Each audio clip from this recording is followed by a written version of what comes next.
Sharq Turkistonda Xitoy kommunistlari Uyg'ur ziyolilarini tutqun qilishni davomlashtiryapti. Egilgan xabarlarda Qashqar universitetining mudiri Akbar Umar, professor Muxtar Abdulg'affar, Qurbon Usmon va Gulnar Abdulla bu hafta 5-da atalmış 200-lik jinoyati bilan Xitoy soqchilari tomonidan tutuqlandi. Tutuqlangandan keyin xizmatidan bo'shatilgan bu 4 nafar professorning nima ekanligi aniq emas. Sharq Turkiston masalasi xalqaroning diqqatini qo'zg'amoqda.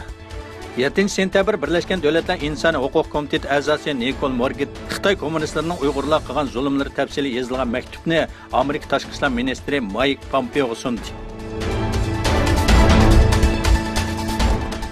Aniqlanishicha, o'tgan 1 yil ichida Amerika hukumat amaldorlari Venezuelaning siyosiy o'zgarish qilmoqchi bo'lgan harbiy amaldorlar bilan ko'p qatim maxfiy uchrashib, hozirgi prezident Maduroni ag'dirib tashlashni planlagan.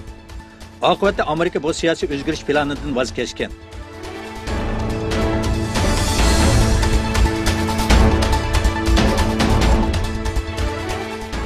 Iroqning neft boyligi mo'l bo'lgan Basra shahrida yuz bergan namoyishda yaqinqi 24 soat 7 kishi qazo qildi, 25 kishi yordar bo'ldi.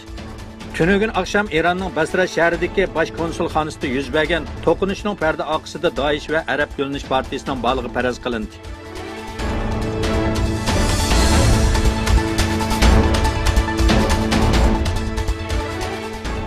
Misrda Ikhvani musulmonlar boshliqlarini o'z ichiga olgan 75 kishiga o'lim jazosi berildi.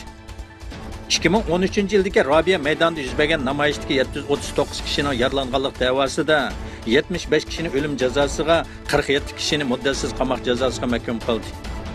Xalqaro kechirim tashkiloti Misrning bu qarorini Misrning qonuni xilof deb aybladi.